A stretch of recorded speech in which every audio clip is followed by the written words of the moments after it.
E business community também nós dirigir carta para informar arriba a importância de prevenção para todo werkgever preparar na workplace caminho da dona do outro quando o empregado está preparar de quadro de prevenção põe hand sanitizer põe aviso não que lava mão continuamente se bota tosse tempo elbow evitar ter contato direto manter 2 metros de distância se bota malo tem caso há sintomas de influenza preferivelmente melzik que é da casa, e me espera que nós tenhamos cooperação de dona de trabalho também, para cooperar em período que você sigue, preocupação com a rata da outra tem hoteleiro aqui que passa no momento que tem turista on property que tem coronavírus.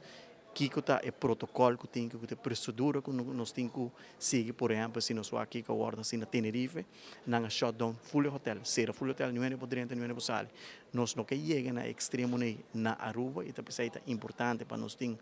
protocolo em place, sabe que agora desenvolver junto com o experto não, junto com a ata, junto com a rata, caminha tem protocolo, caminha turina na altura que está é procedura não que nós temos que seguir, se em caso tem turista que tem coronavírus, pessoal, no momento aqui não tem, mas se tem na Aruba, provavelmente ele guarda importar, tem extra medida de segurança no aeroporto, também na UAF, promete que um cruzeiro chega a Aruba e tem que mandar Maritime Health Declaration, den Health Declaration aqui, tem que señalar pessoas que portem sintomas de corona, não necessário, mas não por assim, testam on board acaba,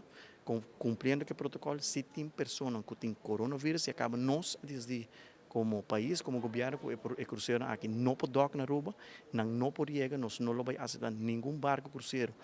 com uma pessoa que tem coronavírus e acaba não ninguém. Isso ayer, como não tem pessoa que tem indicação que tem coronavírus, nós avisamos que nós não vai aceitar nem para fazer teste na hora de ir para Corsou e depois o resultado que tem 6 pessoas a bordo com coronavírus e depois que a